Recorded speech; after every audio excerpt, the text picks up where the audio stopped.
Hadir. Siapa yang berjasa menjadi wasilah menguasai hutang-hutang di Kalsel ini? Komunitas Riau Indonesia Mengaji. Mereka lah yang jadi wasilahnya. Saya dibawa mereka keliling-keliling. Kadang-kadang masuk kampung, keluar kampung, saya merasa jadi orang kampung. Kadang-kadang masuk kota, keluar kota, saya merasa jadi orang kota. Kadang-kadang masuk desa, keluar desa, saya merasa jadi orang desa. Kadang-kadang pernah saya dibawa mereka masuk hutan, keluar hutan, saya merasa siapa yang bilang orang hutan? Nenek-nenek semangat lagi ya. Bilang saya orang hutan. Bapak Ibu jangan sekali-kali memandang sebelah mata komunitas Riau Indonesia Mengaji.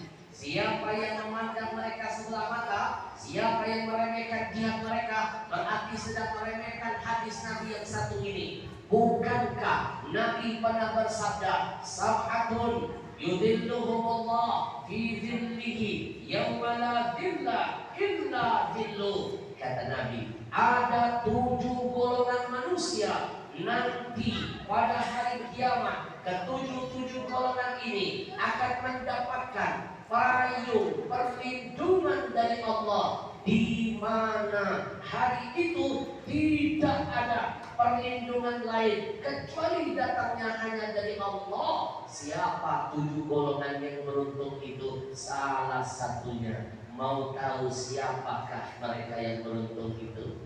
Mau tahu? Jangan kemana-mana setelah yang satu itu. Saya lagi syuting.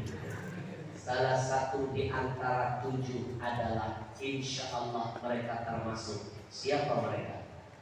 Syabun nasya'a fi ibadati rabbi. Kata Nabi, anak-anak muda yang mempergunakan masa mudanya berjihad, berjuang di jalan Allah. Ajib, apa bukan namanya jihad? Mereka menghadirkan ulama, menciptakan taman-taman syurga, menghadirkan jamaah untuk kumpul di masjid. Ini kan nyenengin hati Rasulullah. Bujur. Coba lihat anak-anak muda selain mereka, kerjaannya apa? Tawuran, narkobaan, kebut-kebutan. Kalau nggak begitu nongkrong di pinggir jalan, nggak ada manfaat ngitungin mobil lewat. Bujur. Kalau nggak bikin yang begini, ada lagi nih yang lagi tren di Jakarta. Anak-anak muda bikin sesuatu yang saya pastikan melukai hati Rasulullah. Bukan nyenengin, nyusahin Rasulullah. Apa yang mereka lakukan sekarang lagi tren di Jakarta? Ngadosi boneka arwah. Bujur.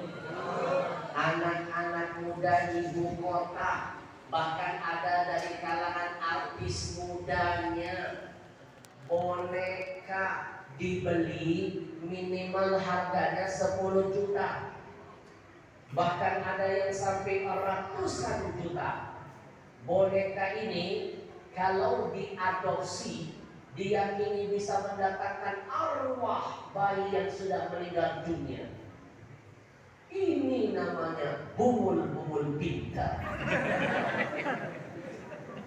Boneka ini biar jadi berkah, membuat tenar, menghilangkan kesunyian dan kesepian, syaratnya harus dianggap seperti manusia yang hidup. Dimandikan, diberikan pakaian, dikasih makan. Boneka ini namanya walau bajaran. Bahasa Inggrisnya walau betul.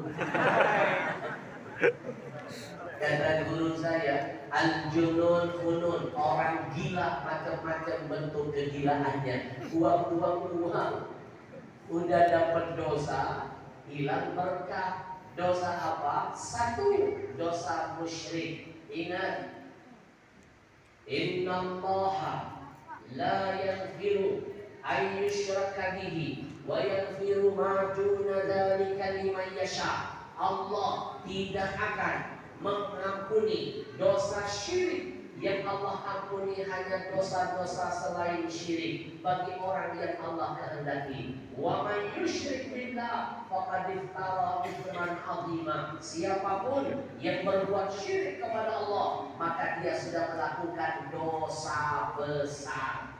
Udah habis uang ratusan juta, nggak dapat pahala, malah dapat dosa yang tidak terampuni oleh Allah. Bukan hanya itu dosa tambahan, bukan hanya itu dosanya, ada dosa tambahan. Dosa apa? Mubazir. Bukankah innal mubazirina kanu ikhwana syayatin? Orang yang mubazir katalah temannya setan. Kalau teman setan, tempatnya neraka. Ayo uang. Beli boneka sudah puluhan juta sampai ratusan juta. Boneka dibeli pakaian mubazir, boneka dikasih makanan mubazir. Lebih baik jatahnya, lebih mulia mengadopsi anak yatim, mandiin anak yatim, kasih makan anak yatim, pahalanya berlimpah. Jangankan ngasih pakaian, jangankan ngasih makan buat anak yatim. Bapak, ibu ketemu anak yatim, bapak ibu mengusap kepalanya dengan kasih sayang, maka kemuliaannya satu helai rambut anak yatim mendapatkan satu keberkahan. Makanya yang banyak berkahnya kalau mengusap kepala anak yatim, cari anak yang rambutnya gondrong. Hadir. Tapi kita bersyukur kepada Allah, ada anak-anak muda yang menamakan dirinya komunitas Riau Indonesia Mengaji. Mereka malah berjihad menyenangkan hati Rasulullah. Bukan hanya menghadirkan ustaz-ustaz, ulama, habaib ke pelosok-pelosok negeri, tapi mereka mengajak umat bersama ulama mengumpulkan wakaf Quran dan dibagikan di tempat yang nanti dikumpulkan. Dikumpulkan wakaf Quran di Kalsel, dari jamaah dibagikan untuk jamaah di Kalsel. Sonasi. Bukankah ini pasti menyenangkan hati Nabi? Karena Quran adalah mukjizat yang paling disenangi dan dibanggakan Nabi. Siapapun yang berjuang bersama Al-Quran, berarti dia sudah mengembirakan hati Nabi. Allah pasti akan bahagiakan dia dunia dan akhiratnya. Maka Bapak Ibu, kalau kita tidak bisa jadi seperti komunitas Riau Indonesia Mengaji, paling tidak kita bantu perjuangan mereka. Kalau kita nggak bisa jadi mereka, paling tidak nanam saham akhirat bersama mereka. Man dalla ala khairin falahu mithlu ajri fa'ilihi. Kata Nabi, siapapun yang ikut andil dalam semua kebaikan, maka dia sama seperti pelaku kebaikan. Saya ajak Bapak Ibu, nanti sebelum kita mulai tausiah, saya ajak Bapak Ibu kita sisihkan sebagian harta kita yang terbaik. Kita bantu perjuangan mereka selama mereka berada 1 bulan di Kalimantan Selatan ini. Akhir, saya mulai dari diri saya. Dan percayalah, orang yang bersedekah akan mendapatkan kebahagiaan di alam barzahnya.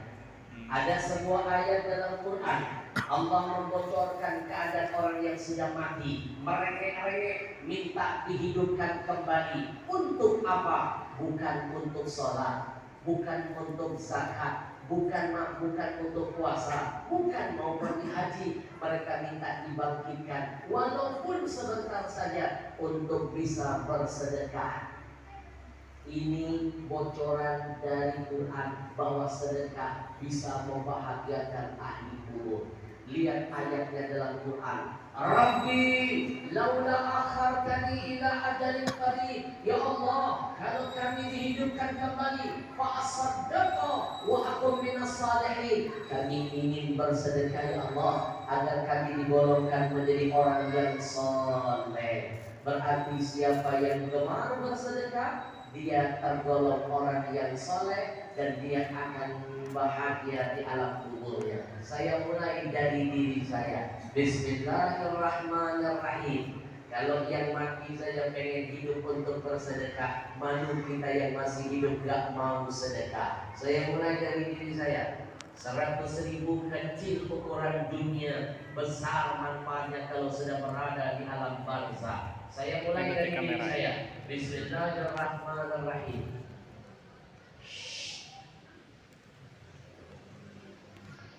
Hadir, ingat pesan Nabi yang pertama, mana qasamalun min sadaqatin bal yazdad. Tidak berkurang harta yang kau sedekahkan, bertambah pasti bertambah. Saya mulai dari diri saya. Bismillahirrahmanirrahim. Ingat pesan yang kedua dari Nabi, ma'akalta fa'afnaita. Kata Nabi, apapun yang kau makan pasti busuk.